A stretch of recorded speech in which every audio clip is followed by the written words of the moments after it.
So I'm really pleased to welcome Tsmc Wei, who joins us in part, in addition to this grand event, to receive the Wilbur Cross Medal this evening from the Graduate School of Arts and Sciences. Let's give a round of applause for that.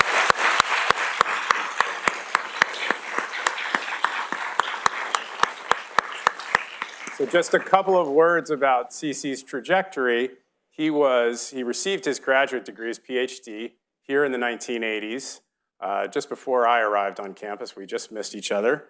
He then went on to a role as a research scientist and working at Texas Instruments Semiconductor Corporation, ultimately found his way to leading Taiwan Semiconductor Manufacturing Company, or TSMC, which has been in the news and which you no doubt have heard of if you're here. So I won't go through all of the twists and turns of his career and the other academic institutions which may deserve some measure of credit for his arriving at this sort of pinnacle in industry.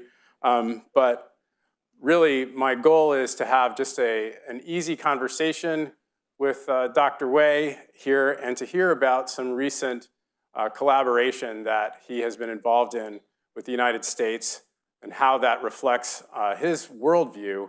And so, we'll just engage in about 25 minutes or so of conversation, and then I'm eager to open it up to this wonderful crowd. And thank you again all for coming. Now let me welcome Tsmc Wei.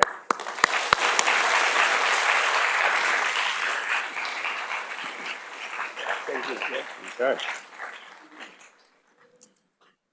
Now, maybe you'll turn down the volume for a minute so we can open our Diet Cokes.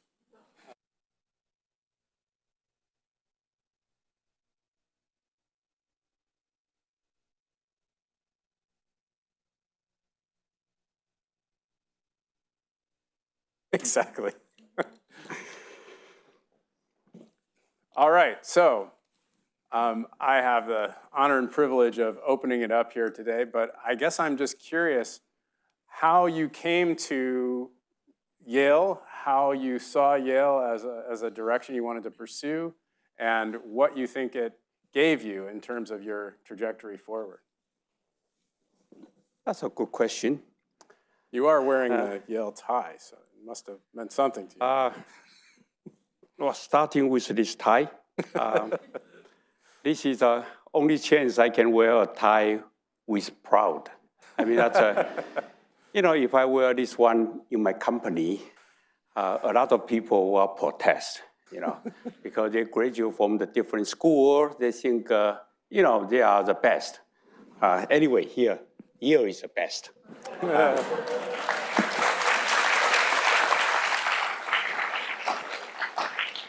Look, why I joined Yale?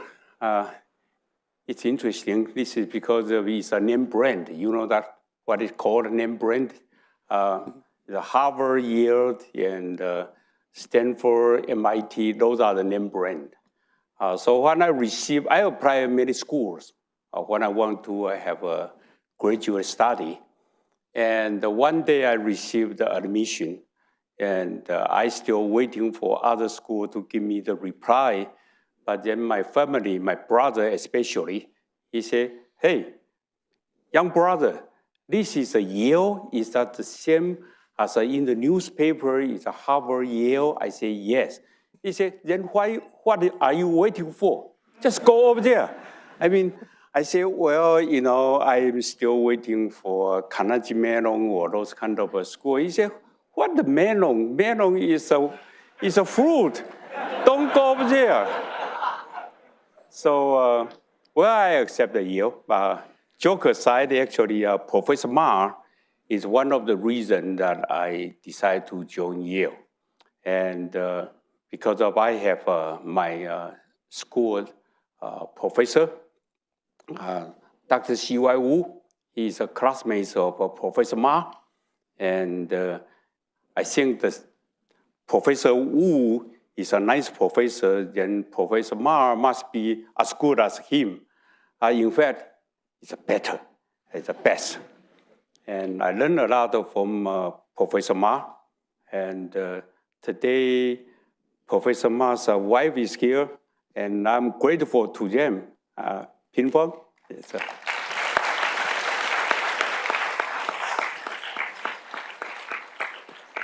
And then to tell you the truth, when I was, studying Yale, it's an endless work, a lot of pressure, and a long working hour. So I thought that this is the hero of my life. I need to get out as quickly as possible. And I tried, but I failed, of course. You still have to stay 5 years and something like that. And in between, I talked to Professor Barker. We are in the same group. I say, Professor Barker, how can I get out quickly? Then he looked at me, he said, you don't get out. Have you ever enjoyed Yale? I say, how to enjoy Yale? In my life, it's the Haddon Hartley Hall, the tunnel to Beckton Center, the life in Beckton Center, and never ending. So he looked at me, he said, have you ever listened to any speech in the law school? I said, what the hell? Why I need to? I want to graduate, that's all, right? I mean, that's, so he did not give me the right answer. So I had to be patient. But finally, what I got from Yale is got a PhD degree. But I also very proud to meet one young lady that I fell in love with, and then finally become my wife. My wife is here, Jessica.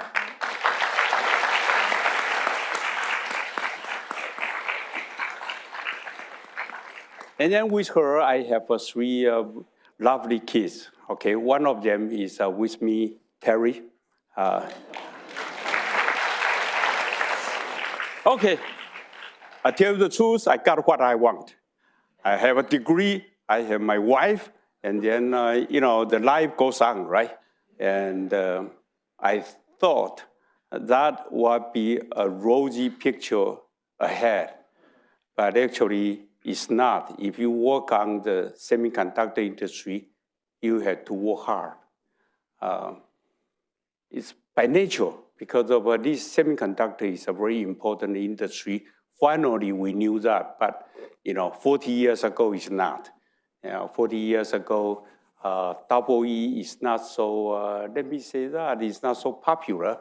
Now today is more important. Okay, I got all my story in here. So I was telling CC earlier that semiconductors are hot. Look at the presence here today. So what would you say about the kind of the American culture resonates with you in terms of developing creativity, productivity? Why might you be inclined to work with the US government to develop this partnership? That's a good question. Actually, there's a lot of rumor say that TSMC had been pressured by US government to come to US to build a fab. To tell the truth, it's not really that story. In Taiwan, we start to see the limitation of the number one limitation that in Taiwan I have is a talented people. The limitation of amount of talented people. And to tell the truth, US is a country that with the most innovative, talented people here, like you guys are, okay? Very innovative, very kind of wild driven people. And especially for the Ivy League student, they're always being trained to be the leader. So you guys don't think something small. You will be the leader in your industry, in your career one day. And so now talk about why TSMC want to build a fab in the US. Simple, because the US will have a huge amount of talented people that I can look for. And we can have some select of the talent people to join TSMC in US. At the same time, the US also think about, the government also think about the semiconductor is very important. It indeed is very important because this is a semiconductor is a center of every technology. You name it. In the future, you name it. You want to have a more advanced in medical care, you need a semiconductor. You want to have autonomous driving, you need a semiconductor. You want to have an AI application in every industry, you need semiconductor. So US government suddenly realized that. I say suddenly because they never talk with a TSMC. Now they talk very often. So I expect to have same occasion that Secretary Raimondo here. But anyway, so finally, why we choose US? It's not we choose US. This is a natural choice because you need the talented people here, okay? And by the way, US government also promised to help TSMC to build a fab in Arizona. So we choose it, we like it, and we have some problem. No doubt, you just read the newspaper. But then we will overcome all those kind of things. We took it as a kind of a learning cycle, and then we are going to build more fab in the US. And welcome you guys to join, by the way. So you mentioned the characteristics of the undergraduates and graduate students that we train in terms of leadership. What would you see as challenges that universities face now in terms of technical training? What kinds of techniques should we be emphasizing in terms of curriculum? Technical, that's interesting. I never touched that area for more than 10 years. Now all the days I use my lip service. Same here, by the way. That's why we sit here. Actually, my wife joked with me, say that if I cannot speak it out, I can ask my kids to help me to deliver the speech. In undergraduate, let me use one joke. One time I talked with Professor Barker. So Professor Barker said that as a professor, he has to treat the undergraduate student very well because most of them will be the leader in the industry. For the good student, when you have a good track record, when the student have a good track record, they will become professor, so they will become his colleagues. So deal with them politely. When the student with a bad record, the bad score, they will be the industry leader. They will donate money to the school. So be nice to them also. For those graduate students, ignore them because of, they are useless sometimes. Okay, now joke aside, I would think the best Ivy League, so the school, actually to train the future leader. That's very important. I'm not very good at technical, to be frank with you. I'm a mediocre student. When Professor Mark gave me the score, that's a mediocre. So I'm the one that graduated, but this school, the Yale, this school will train the future leader. You look at how many US presidents we have from this school. We are the best in the law school, right? Engineering, I don't know. That's we're getting right. But then we will be the leaders in the industry. Look at me. I don't need to have a very good score, but I still can be the leader. Don't worry, you will get it. By the way, the trick is you have to live longer. Yeah. So stay healthy. Okay, so you've teed up my next question, which is, at what point when you were working through your career did you see opportunities for leadership? What made you choose to head in that direction as opposed to research and engineering? Well, the answer is very simple. I'm not good at research. So by nature, you have to choose another route, right? To be frank with you, in my career, we had to be humble. We had to be humble during my whole career. So I know a lot of talented people. They can do much better work than me in terms of technical. But I'm not too bad either, by the way, okay?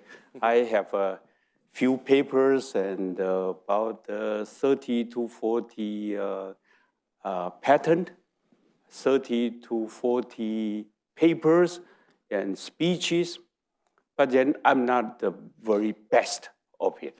However, during your career, you continue to be humble, humility, and you have to be love what you have doing with your work. That's a trick. That's a trick. You got to be happy. Only when you are happy, you can work hard. But how to become happy, how you are going to love your work, you have to find the pleasure inside your work. That's a trick. If you cannot find the pleasure, don't do it. You know, change to another company or change your boss. I don't know, usually. But in reality, you cannot change your boss, right? So you try to find some pleasure with your work, and then you will become happy, and then you work hard. I always believe that everybody's wisdom almost equal. You are not much smarter than other people. But working hard, enjoy it, and then you can work all the way through. And by nature, you will become the leader of your group, and then become the leader of a bigger group, and become the leader of a company, like me right now. You know, to be frank with you, I am lucky all the time, whether you believe it or not. So your advisor, T.P. Ma, was one of these larger-than-life sort of warm personas, and we miss him dearly. Probably there were nevertheless moments when you had doubts about your chosen direction, as we all do as graduate students. What were the things that kept you going? What can you offer this group in terms of motivation for the hard moments? Yes, one motivation, because when I was a graduate student, the life is tough, right? I mean, I have to work for a long hour all the way to the night. So the motivation is to get out of this school as quickly as possible. And then I will have a better life, right? Yeah. The same motivation that when I was working in TI, I'm an engineer, so I say, what I am doing, I still work day and night. So I want to be promoted to manager, so I will have a better life. So once I get the managerial job, I say, oh boy, I got to be a VP, so then I can relax. So I was a VP in Tsmc. Then I found out, God, boy, I work for a very top boss, Dr. Morris Chen. So I say, oh boy, I mean, I got to be a CEO to get rid of that's a nightmare. And then I start to regret that the nightmare never disappear. So motivation is usually you think the future is better, but it's not really. So just give you a good advice, okay, guys? Be realized that in your life, you always have a dream, and the dream come true, but not the same dream as you have. All right. Well, I think that's what I wanted to ask our friend, but I'm sure you have many questions you might want to pose to CC. I don't know if there are any hands. Anyone want to raise a question? Yeah, over here. Thank you, Elizabeth. The vast majority of U.S. military planes have Taiwanese chips in them. And the semiconductors were made in your company. And I'm just wondering where you think the supply lines for these chips will evolve in the coming years. Thank you. You can either agree or decline to answer this. That's an interesting question that I don't have a perfect answer. I mean that you are talking about like the U.S. government official talking to me, this is related to the national security or related to the resilience of the supply to the U.S. To be frank with you, in my point of view, this semiconductor industry is globalized. Every country doing what he can do the best. But among them, the biggest, let me say that the biggest, the strongest country in semiconductor industry is the USA. Okay, you guys don't get misled by the newspaper, by all the rumors say that manufacturing in Taiwan is very good and blah, blah, blah. The strongest country in semiconductor industry is USA. Now, the US is kind of putting manufacturing aside for a while. But if US decide to pick it up quickly, they will. And why I say the strongest country in semiconductor industry is because of all the process, all the technology development.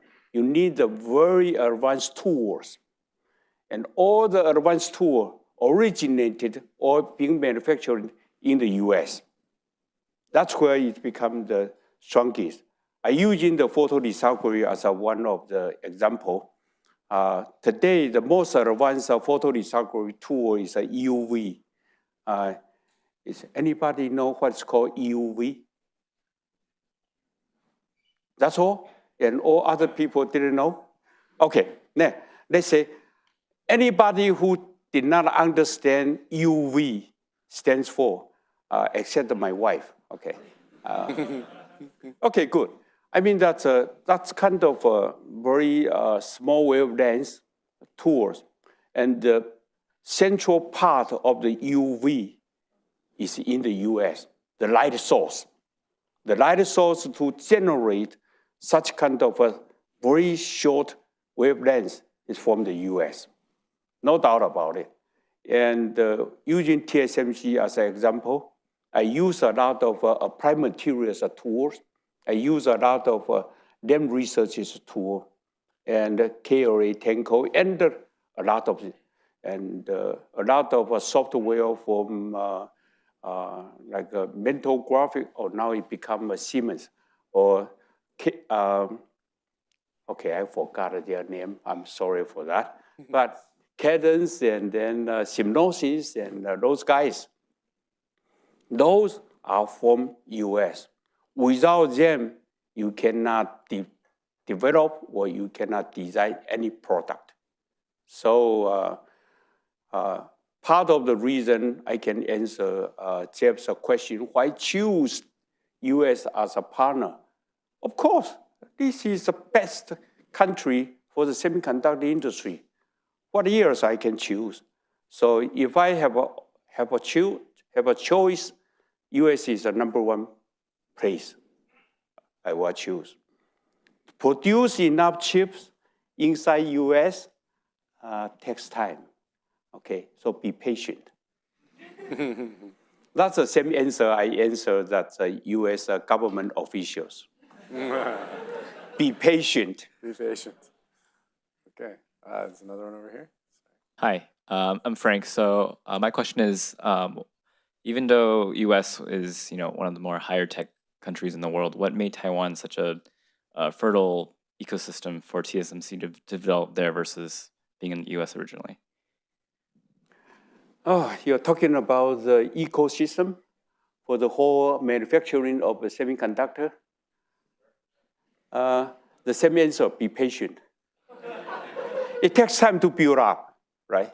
I mean that TSMC has been in Taiwan for 30 years. The whole ecosystem, including to set up a building, to set up a fab, the construction worker, to be specific, and also the facility worker and everybody, and also the chemical supply, the raw material supply. It takes Taiwan for more than 30 years to be mature. And so I would expect, I don't think the US needs 30 years.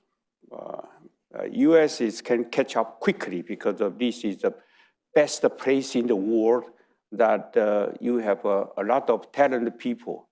And all the key is talented people. And so when US decide to focus on the semiconductor manufacturing, it will be catching up quickly. And but it takes time. It takes time, not 30 years, of course, much shorter than that. All right, next question. First, I want to say thank you very much for coming. It's really a privilege to be able to listen to you. I also ask, so since you made the transition from being an engineer to a manager, how did you know, do you have any advice for being able to make that transition from managing circuits to managing people? And do you have any advice with regard to that? Tell the truth, managing people is very tough. You might want to read a book that's been written by President Saraway. He's a guy who invented EQ. And how to manage the people, please read his book. I regret a lot that I did not read his book and being promoted to a manager's job. I like to manage the machine because they don't protest. Managing the people are very tough because of, for example, if they are not have a quarrel with his wife, then his temper becomes very bad. How did I know? I mean that yesterday he's my nice good friend, and today he showed his face on me. So I don't understand that, so I give him a hard time. So usually you change from technical role to become managerial role. You have to pay more attention to people's daily life, which is a very dynamic. And so it's a very tough job. And so if you are a very good manager, I always ask my guy, if you want to be promoted to be a manager, you got to get married. You know how to manage your family, then you will become a good manager. No joke. I tell them that if you are not married, I will not promote you to the manager. Over here. If and how do you see TSMC essential in countering China's rising global technological influence and semiconductor industry? The question is, from my point of view, to look at how China? Countering semiconductor industry and their global technological. I don't make a public comment on China, by the way.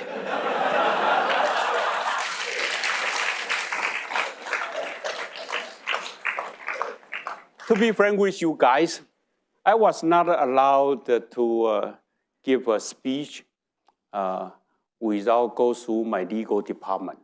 So I prepare no FOIA because they say that CC, you probably have a big mouth, so we don't allow you to talk about something 1, 2, 3, 4, 5, 6, 7, and then finally I decide I have to keep silent. So I don't make a comment on my customer. I don't make a comment on U.S.-China's political confrontation. I don't make a comment on China. I have a lot of customers in China, by the way. They all use TSMC. And besides, the one being put on the entity list was my second largest customer. And I lost that. But anyway, no, thank you. No comment. Okay, another one over here. Hi. So I'm sure throughout your career you've had a lot of like mentors and sponsors. I'm curious to hear like who some of them were and why you picked them out. I did not catch what Who some of your mentors were and why you sought them out. So I pretend I don't understand her question. For the mental work, mentors. Yeah, like TP. So from the TP Mars, starting from TP Mars first, right? I learned a lot from all my mentors per se. I have 4 persons in my life. The first one, TP Ma, I learned a lot because of TP is smart and never be harsh on me. Even my academic work is mediocre. But of course, in later days, when I've been in the VP or senior VP or the CEO of TSMC, TP Ma start to change his record on me. And become better. But actually, I learned from TP on he's very patient and very kind of instructive. And he also showed me how to write a good technical paper. That teach me a lot. And then after TP and Professor Barker, after TP, I joined TSMC, and there's a talent boss also. In TI, I have my manager is called Roger Hagen. Roger Hagen, he passed away when he was very young, but in the IEEE IEDM has a Best Student Paper Award in name of Roger Hagen. So they call it a Roger Hagen Best Student Award. That tells you that how important he is, his achievement. He's very smart. Usually, do you know that in our life, before, okay, I tell you guys, after you graduate and join a company, you will start to write the weekly report. And nice to be a CEO because I don't need to write a weekly report now. Okay, so I have a long time for more than 30 years, continue to write a weekly report. Roger Hagen is the one that never cut paste on my weekly report into his weekly report. Okay, he read my weekly report. If he did not understand, he called me into his office. And then he asked me to sit right beside him, and he started to use his own word to write the weekly, and asked me to read it, say that this is exactly what you say. And he catch up the idea very quickly. And then one day he became the senior fellow of TI. His job grade is higher than his boss. His boss's boss, and directly report to the TI president. So that tell you that how smart he is, and he also teach me a lot. He give me a lot of not instruction, but just say, why this one become like that? Why you did not see it? Oh my God, so I have to go back and work hard. Roger Hagen. But finally, I met with a very top one, if you want to call it a mentor, Dr. Morris Chen. He's a founder of TSMC. And I learned from him a lot, but he's still around, so I don't want to make any comment.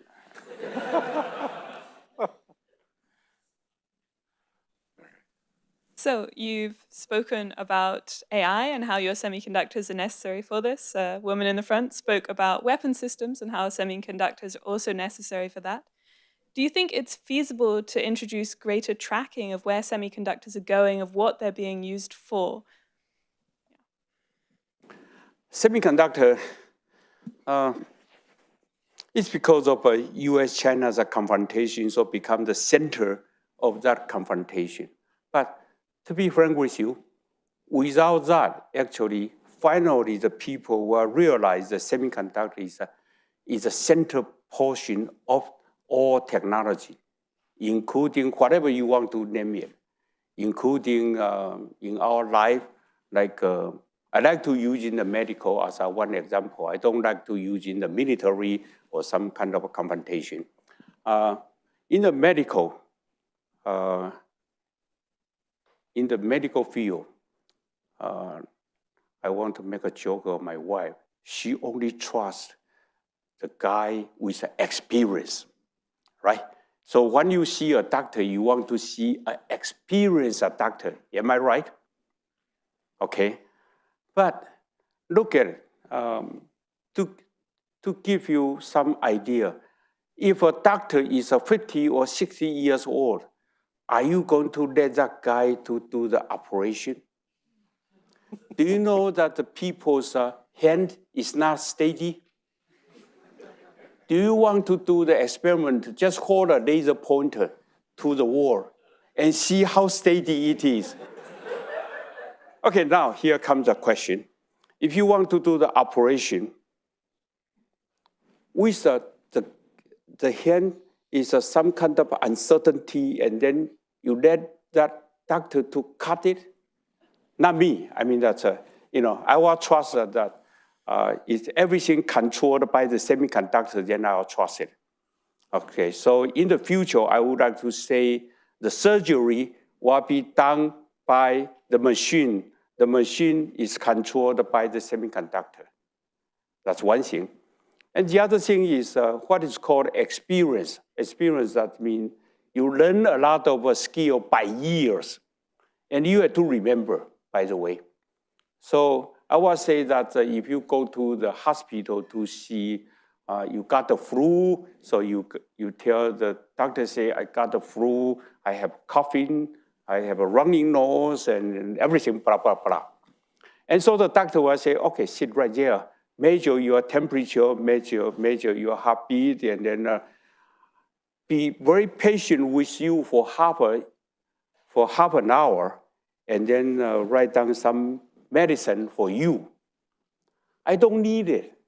I just using the AI to correct all the flu example in this area, and then the AI will make a judgment, say that what the age you are is a male or female, and what the symptom, what kind of a temperature, body temperature, what kind of heartbeat, what kind of blah, blah, blah. And then they also look at, are you in New Haven, or you are in New York, or you are in Washington, D.C., and so the flu in that area of the people, the symptom look like a what, and finally get a conclusion and write down the medicine for you.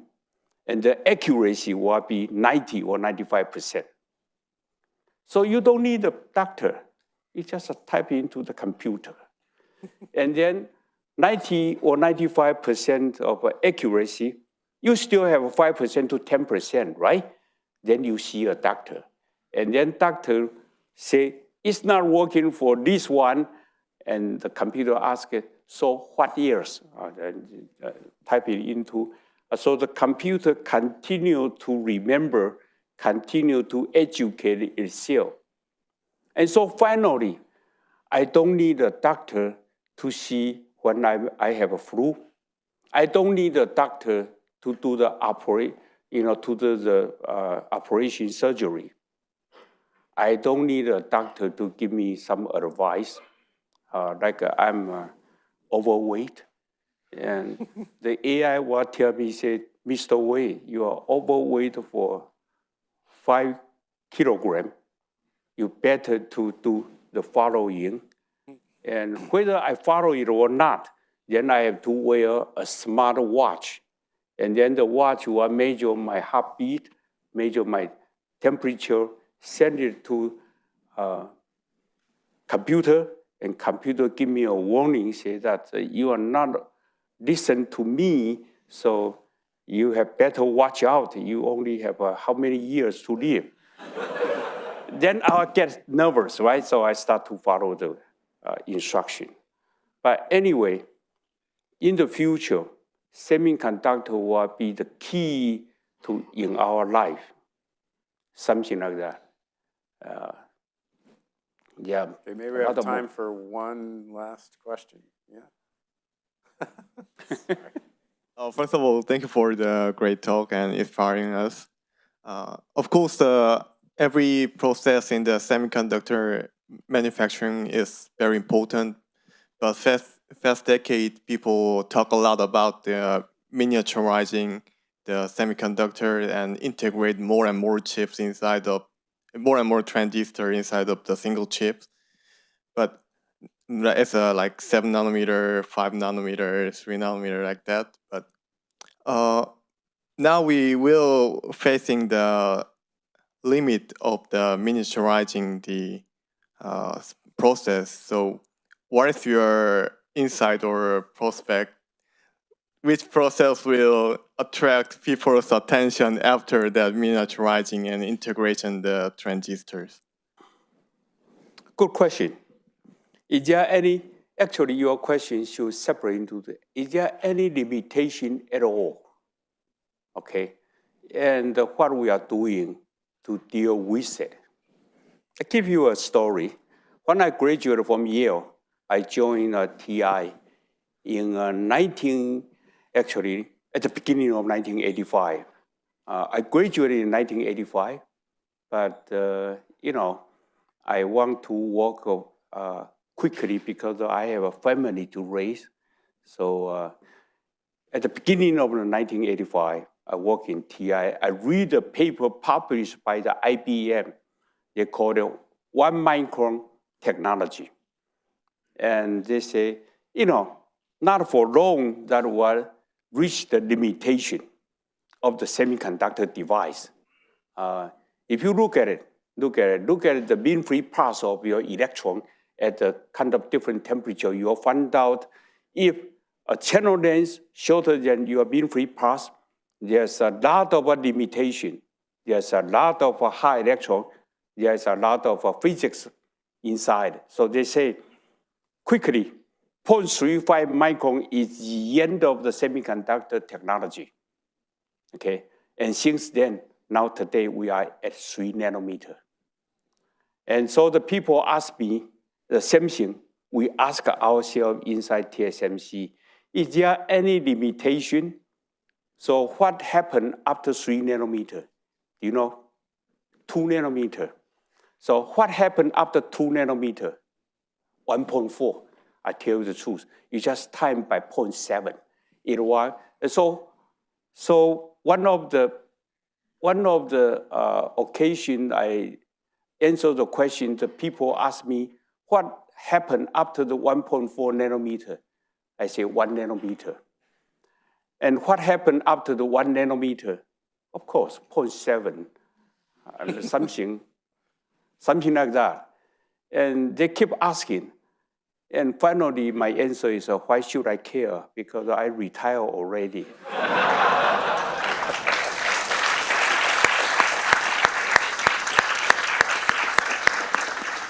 All right.